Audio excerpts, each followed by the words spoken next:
Assalamualaikum warahmatullahi wabarakatuh. Perkenalkan, nama saya Stevie Mas Manuel dengan NIM 47. Saya dari kelompok 2 akan membawakan suatu codingan database dengan tema penjualan sembako.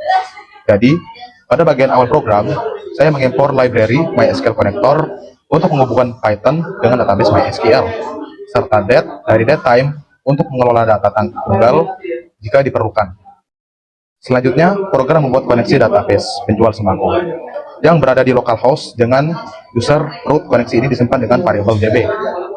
Setelah koneksi berhasil, dibuat objek kursor yang berfungsi untuk menjalankan perintah SQL dan mengambil data dan database. Selanjutnya, kemudian terdapat fungsi tampil produk.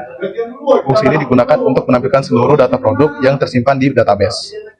Lalu, di dalam fungsi tersebut, program menjalankan query SQL select untuk mengambil data berupa ID produk, nama kategori, harga, dan stok.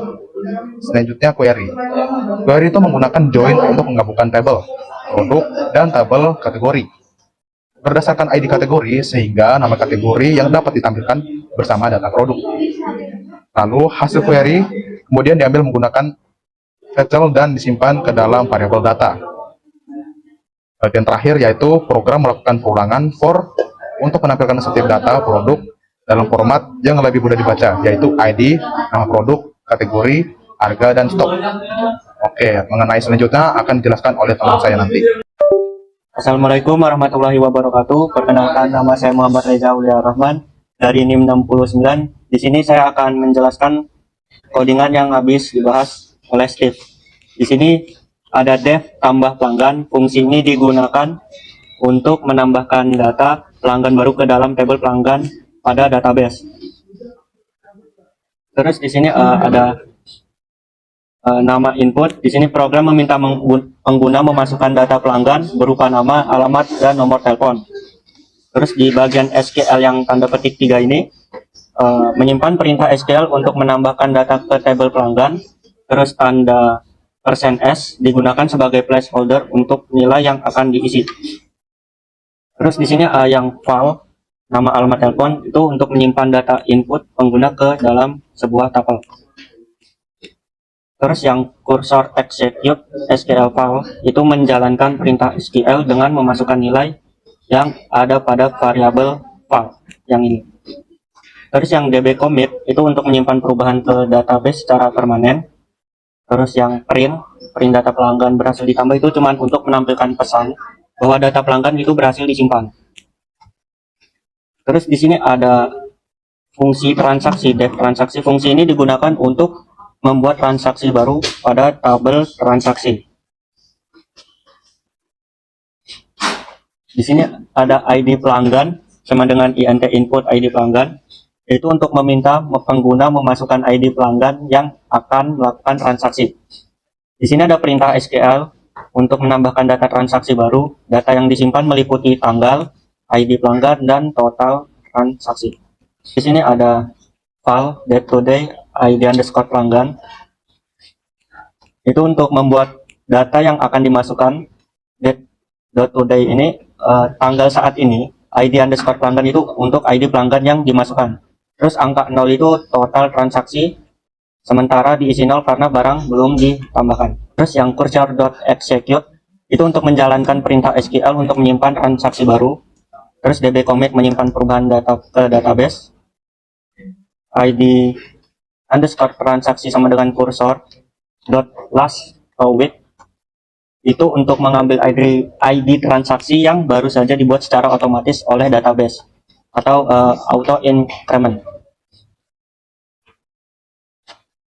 Terus total sama dengan 0 ini yaitu untuk membuat variabel total dengan nilai awal 0 yang nantinya digunakan untuk menghitung total belanja dari seluruh barang yang dibeli. Sekian, itu saja penjelasan dari saya. Assalamualaikum warahmatullahi wabarakatuh. Perkenalkan, saya Alia Rizky Fatia dengan NIM 41. Kode ini digunakan untuk proses transaksi penjualan. Program menampilkan daftar produk, lalu pengguna memasukkan ID produk dan jumlah yang dibeli. Sistem mengambil harga dari database, menghitung subtotal, dan menambahkan nilainya ke total transaksi.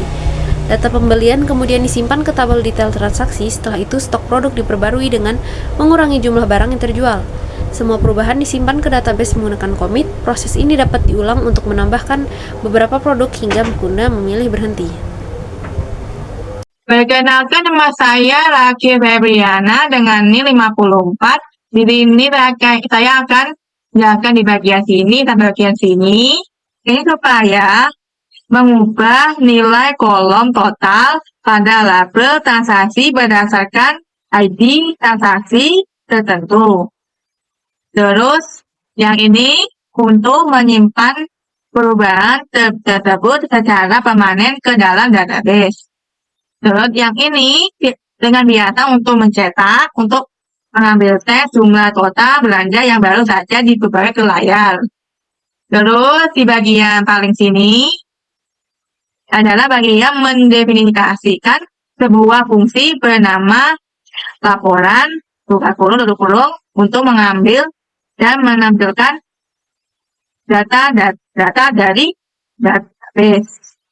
Seperti di sini definisi laporan, print, dari ini laporan transaksi, yang sudah berikut oleh C, ini nama tanggal total, form transaksi P, join pelanggan P, T, ID pelanggan adalah ID pelanggan. Dengan data kursor, call, kode in data, print, dengan transaksi pelanggan tanggal total. Dengan ini dari D begini dengan angka 0 dari 0 sampai 3. Ini fungsinya itu dengan select dengan join menggabungkan tabel transaksi dengan initial P dan tabel pelanggan initial P berdasarkan ID pelanggan yang sama. Query ini mengambil data ID transaksi, nama pelanggan, tanggal, dan total belanja. Dengan kursor row mengambil semua baris hasil query SQL di atas dan menyimpannya ke dalam variabel data. Terus dengan ini pengulangan ini yang karena ini kode in data itu melakukan perulangan untuk membaca baris demi baris data yang ada di database. Dengan ini setiap D itu adalah menampilkan isi kolom secara berurut sesuai urutan query SQL. Untuk 0 kayak transaksi, 1 untuk pelanggan, dan seterusnya. Dengan format yang rapi dan dipisahkan oleh garis vertikal. Itu aja, terima kasih. Baik, sebelumnya Assalamualaikum warahmatullahi wabarakatuh. Perkenalkan, nama saya Bilan Novinali, NIM saya 2505175070. Baik, di sini saya akan menjelaskan bagian sistem penjualan sembako.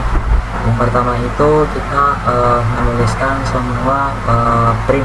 Yang pertama itu tampilkan produk, yang kedua tambah pelanggan, ketiga transaksi penjualan, yang keempat itu laporan transaksi, terus yang kelima itu keluar. Nah, langsung saja pilih input atau pilih menu.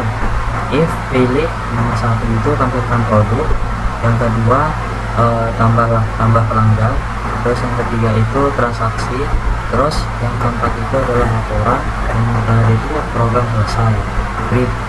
Nah, lalu kita langsung saja ke run. Nah, jadi tampilannya itu seperti ini. Sistem penjualan sembako, tampilkan produk sampai dengan keluar. Nanti tinggal masukkan saja pilih menu. Nanti akan akan tersimpan dengan pesanan atau pesanan sembako yang mungkin. Cukup sekian dari saya, kurang lebih saya mohon maaf. Wabillahi taufiq wal hidayah. Assalamualaikum warahmatullahi wabarakatuh.